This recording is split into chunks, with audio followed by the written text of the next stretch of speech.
أعوذ بالله من الشيطان الرجيم بسم الله الرحمن الرحيم ثم الصلاة والسلام على أشرف المرسلين سيدنا وحبيبنا محمد صلى الله عليه وعلى آله وصحبه ومن تبعه بإحسان إلى يوم الدين. السلام عليكم ورحمة الله وبركاته. You're welcome again, brothers and sisters in Islam. Actually, this is the lesson of ARBAUNA HADITH, the second hadith, and we stopped somewhere due to the time factor and time management. We stopped somewhere in the previous video, so if you are new, you have to go back and search for the previous one, then you come back and continue. Then if you are already with us all together, all through, you're welcome again. Inshallah, bismillahirrahmanirrahim. Don't forget, in our last video we stopped at where the questionnaire is saying sadaqata, and that questionnaire is not known up till now. He just came and starts asking the Prophet question. So after the Prophet has answered his first question, that is about the Islam, he said sadaqata, you are right. Then فَعَجِبْنَا لَهُ يَسْأَلُهُ وَيُصَدِّقُهُ. Then Umar say, we are very surprised towards that. He is asking and also authenticating. What does that mean? Does that mean he knows more than the person who is being questioned? You are being asked question and you answer, somebody tell you are right. That is to tell you that person is either he knows it or has some kind of knowledge towards that. So that is it. So they were surprised. He is supposed to just nod his head and say, yeah, that's but he was actually authenticating. Then he went forward to the next question and said, فَأَخْبِرْنِي عَنِ الْإِيمَانِ. Narrate to me about the iman. What is iman? The iman in English means faith. Faith. That's the meaning of English, and the meaning of iman in English, that is faith.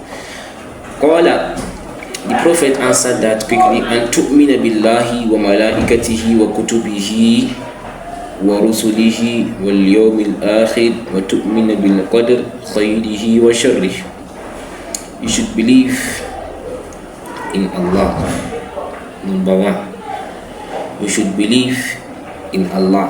That is among the 6 articles of faith. You believing in Allah. Believing in Allah comprises many things.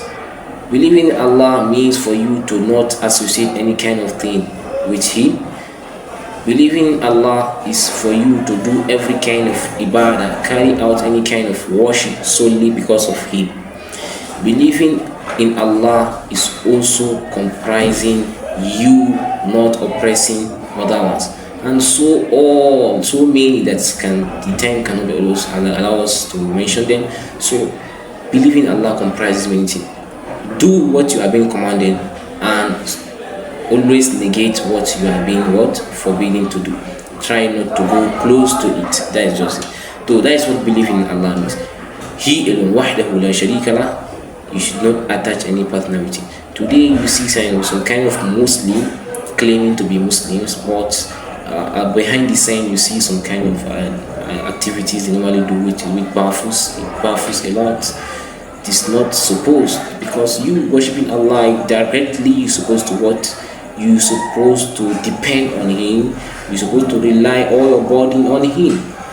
You can't be worshiping Allah and backward or behind you have some kind of little things that some kind of a mankind is going to offer to you, that we should use it as some kind of relief or the rest.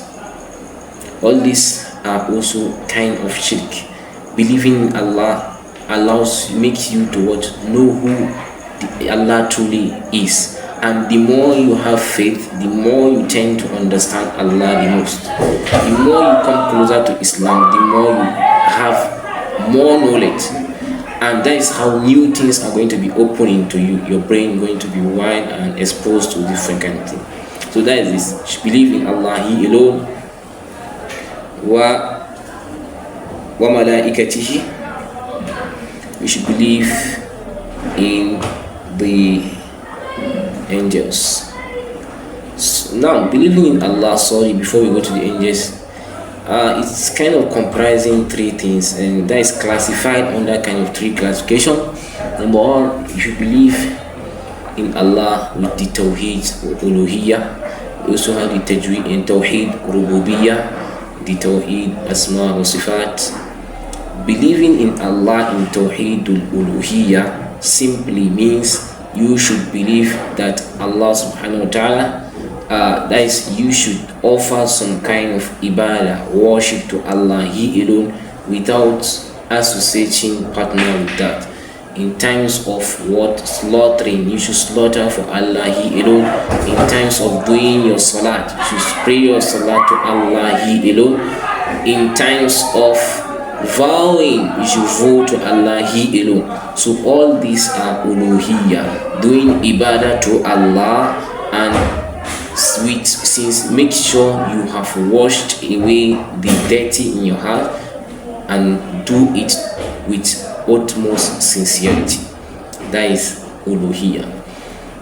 Then the second one is rububiyyah, believing in that Allah subhanahu wa ta'ala provides, believing that Allah subhanahu wa ta'ala creates, believing that Allah subhanahu wa ta'ala shelters. All this is you believing that Allah subhanahu wa ta'ala has the authority to create what he wish, anytime He wish, and to do anything He wish. So this is rububiyyah. Then the last one is Asma wa Sifat, also believing in the kind of names and attributes of Allah subhanahu wa ta'ala. You believe in them, Ar-Rahman, Ar-Rahim, Al-Malik, Al-Quddus, As-Salam, up to the end. All these are the kind of beautiful name of Allah subhanahu wa ta'ala. You should also believe in that. Then that is under Iman Billah. Then wa malaikatihi, you should believe in the angels. How can you believe in angels?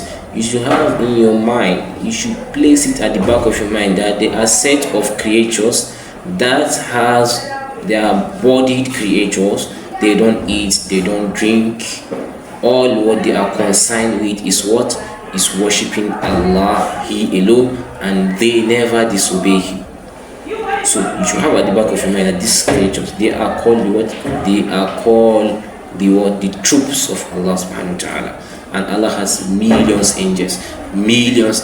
So you not knowing them is none of your business. The only one you have to know is the ones that are being told to you. For example, Angel Jibril, we know that is the one in charge of revelation. Angel Mikael, we know is in charge of rain, Malakul Maut, and the rest. All these are angels that the Prophet has explained, and also the Quran brought them forward. So you have to believe in those angels. You can't be a Muslim and you didn't believe in angels. They are wrong. Then that is Iman. Wa kutubihi, you should believe in the holy books. You should believe in the what? Holy books. Believing in holy books, we have books that are actually sent down before the coming of this our noble Quran. You have to believe in them, but that doesn't mean you will leave your Quran and go and work with those books. No, the Quran comprises and entails those kind of books, but you still have to believe that those books exist and they preach the true fact. For example, the book of Torah, which was revealed to Prophet Musa alayhi salatu wasalam, it contains different kind of worship, contain different kind of sacred things that also present in the Quran. So you have to believe in that. Also the book of Injil, which was revealed to Prophet Isa alayhi salatu wasalam, you have to believe in the book. You have to believe in it. You can see some Muslims, they don't actually relate themselves to Injil. Injil actually you believe is for Isa alayhi salatu wasalam. And also the book of the book of At-Torah was I mentioned At-Torah. The book of Zabura is also revealed to Prophet Dawud alayhi salatu wasalam. You have to get that creed. There's a certain book called Zabura, and it was revealed to Prophet Dawud, and that is how he takes his judgment through the help of those books and commandments. Then last but not least, the last is Quran.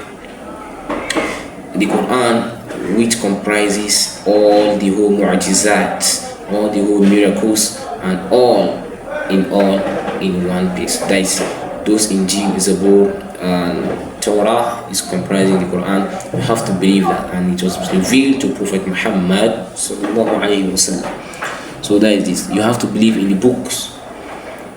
Then وَرُسُلِهِ, you have to believe in his messengers. There are kind of messengers that Allah subhanahu wa ta'ala has sent down in order for them to reveal his message, in order for them to preach the religion, in order for them to preach the iman. And the fortunate aspect of it is that each prophet which is being sent preach the same thing. It's what it has been in the authentic hadith, that there is kind of unique thing. Prophet Muhammad sallallahu alaihi wasallam saying that there is a unique thing that is common with each prophet that is being sent, which is this preaching of la ilaha illallah. That is no any God worthy to worship except Allah. That is the unique thing they preach. So, and for your information, there's difference between the prophet and there's difference between messenger. A messenger is known as Rasul, and there are different kind of messenger. Allah sent messengers, many thousands of messengers. But since you don't know them, you can't say they are not there. They are there, but actually 25 are the one that I mentioned, and the one I mentioned in the Quran. So that's the only one you know. So you can't say there are no messengers. There are also messengers. There are also prophets. A prophet is somebody who actually can't be a messenger, but is just noble person, a good worshipper to Allah. So you can be a prophet. And also a messenger is the one who can always be a prophet, and also has the task of delivering the message to the people. Also have the task of what? On making people understand the true millah, that the true way of worship. So that's believing in the messenger. And also you have believing in the Yawm al-Akhir. You have to believe in the last day. You have to have the creed that there is a day everybody is going to be resurrected, and that day is going to be fierce and very sorrowful. You have to believe in that day, despite the fact that it is very kind of, it contains grief and some kind of actually things that are fearful. We have to believe that there's a day coming. Believing in that day is what is going to make you prepare yourself. If actually every day past you think of that day when everybody's going to be resurrected, so you think that you are going to carry out your ibadat as you are supposed. You are going to have the khushu', you have to fear Allah subhanahu wa ta'ala, because you don't know actually when the day is coming. So that is Yawm al-Akhir. Then what tu'mina bil qadr, believing in the qadr. You see, this believing in the qadr is you believing in destiny. Anything that Allah subhanahu wa ta'ala has decreed for you, you should believe that that is permanent. So you have to believe in that. So this believing in destiny, there is actually different kind of talks under it, which will draw the curtain for there today. So in our next class, next program, inshallah, we are going to discuss about what does believing in destiny mean, and what is believing things that are khayr and believing in things that are shar. What does that actually mean? We are going to discuss much about that, inshallah. So we are going to stop here. Do make sure you subscribe, like and share videos to family and friends. سبحانك اللهم وبحمدك نشهد ان لا اله الا انت نستغفرك ونتوب اليك. السلام عليكم.